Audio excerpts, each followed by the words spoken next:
अस्सलाम वालेकुम।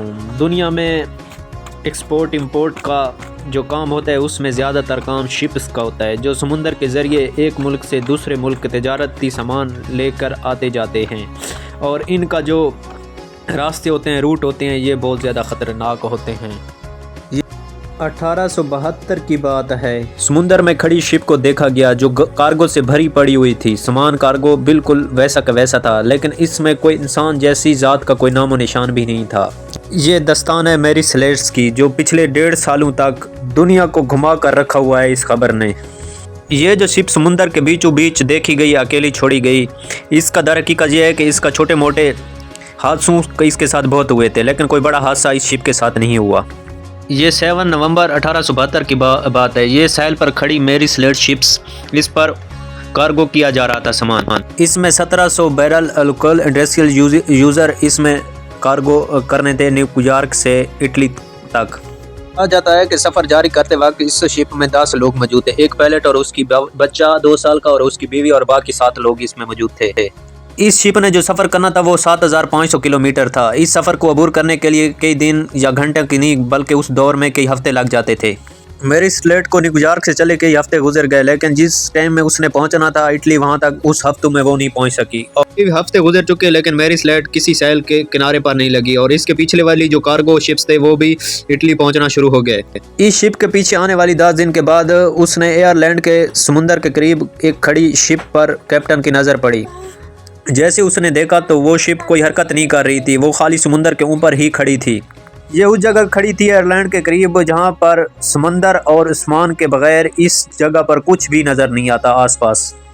कैप्टन ने दूर खड़ी शिप को सिग्नल भेजना शुरू किए, लेकिन किसी सिग्नल का भी उसको जवाब नहीं मिल रहा था। कैप्टन की परेशानी और बढ़ गई। इसने शिप का रुख उस खड़ी शिप की तरफ कर दिया। जैसे कैप्टन उसके करीब पहुंचा तो उसको पता चला कि उसके दोस्त की शिप मैरी स्लेट ही इधर खड़ी है, जिसको 1 महीना हो गया है वहां से चले हुए।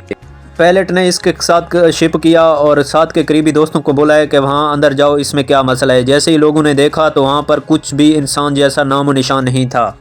कैप्टन खुद उतरा और शिप के अंदर गया तो उसने सब कार्गो सामान देखा तो वो सही सलामत पड़ा था। उसको कुछ भी शिप को नहीं हुआ था, ना थे तो खाली इंसान उसमें मौजूद नहीं थे, बाकी सब का सब, हत्ता के मुसाफिरों का जो खाना होता है वो भी वहाँ का वहाँ रह गया। पायलट की डायरी को तलाश किया तो उसकी डायरी मिली, तो उसने डायरी पर देखा तो उसको तकरीबन डायरी पर आए हुए पायलट को 10 दिन गुजर गए थे। लॉग बुक को जब देखा तो उसको आखिरी डेट जो डाली थी उसको 10 दिन हो चुके थे, तो इससे पता चला कि इसको 10 दिन हो गए ओशन में ये खड़ी है शिप। कैप्टन ने लाइफ बोर्ड को चेक किया तो वहां पर शिप के साथ लाइफ बेड मौजूद नहीं थी, तो उससे अंदाज़ा ये हुआ कि लाइफ बोर्ड में ये सब लोग यहां से भागे हुए या इसके साथ कोई हादसा हुआ है। लेकिन जब शिप को देखते थे तो वो सारा का सारा सेफ था। अगर शिप में देखा जाए तो कैप्टन के साथ जो असला और तलवार वगैरह होती है वो भी वहीं के वहीं पड़ी थी, उसका भी इस्तेमाल नहीं हुआ था। ये भी सोचने पर मजबूर हो गया कि शिप के साथ कोई हमला वगैरह भी तो नहीं हुआ, कोई खून वगैरह भी तो इधर नहीं पड़ा। शिप को मज़ीद चेक किया गया तो वहाँ पर तकरीबन 1-2 फुट का पानी था, जो कि शिप को नुकसान नहीं कर सकता था। ये तो नॉर्मल भी शिपों में पानी इतना होता ही है। ये एक इंटरनेशनल लॉ है कि अगर कोई शिप किसी दूसरे शिप को रिस्क करेगा तो उसको बहुत ज़्यादा इनाम दिया जाएगा। तो इसी बिना पर दूसरे पायलट ने भी उसको कार्गो किया और अपने साथ ले गया। इटली की हुकूमत ने उसके ऊपर अदालत लगा दी, लेकिन वकीलों और जजों के दरमियान बहुत से मुबहसे हुए और इसका कोई भी अता पता और इसके रिसर्च पर कोई भी नहीं पहुंच सका कि आखिर इसको कोई आसमानी बला खा गई है या कोई समंदरी बला आई है जो इस सब को लेकर गई है, और किसी को कुछ भी पता नहीं चल रहा था। मैरी स्लेट के बारे में ये मशहूर था कि ये किसी शिप के साथ टकरा गई और दूसरी मुखालिफ शिप उसके सामने गिर गई, और जब स्लेट को ये जिन और भूतों के बारे में भी उसके कहा जाता था कि इसके जिन और भूत थे, इस वजह से ये काफ़ी नुकसान करती थी। मैरी ब्लेड में मौजूद 1700 बैरल में से 9 खाली बैरल थे। ये भी समझा जा रहा था कि शायद इसमें कोई ब्लास्ट हुआ हो, लेकिन ब्लास्ट का भी नामो निशान शिप पे नज़र नहीं आ रहा था। ये भी सोचा जा रहा था कि जो पीछे वाला कार्गो वाला शिप था उसने शायद इन सब लोगों को मार दिया हो, अपना अवार्ड हासिल करने के लिए दूसरी शिप को रेस्क्यू करने के लिए उसको इनाम दिया जाए। ये भी उसके ऊपर लगा रहे थे इंतजाम, लेकिन इसका भी बेनतीजा निकले।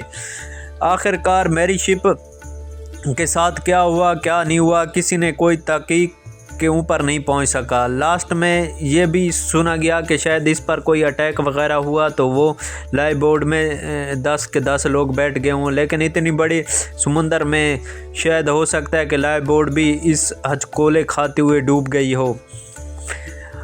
इसके बाद ये सारा का सारा 150 साल बाद भी नतीजे पर ये लोग नहीं पहुँचे कि आखिरकार वो शिप के 10 मेंबर गए तो कहाँ गए। ज़मीन खा गई, आसमान खा गया, या ये ओशन खा गया, किधर गए या किधर ना गए। इस तरह की ये वीडियो देखने के लिए हमारे चैनल को सब्सक्राइब कर दें ताकि हमारी हौसला अफजाई हो और मज़ीद हम इस तरह की वीडियो अपने चैनल पर डाल सकें। लाइक और सब्सक्राइब लाजमी कर दें। शुक्रिया भाइयों।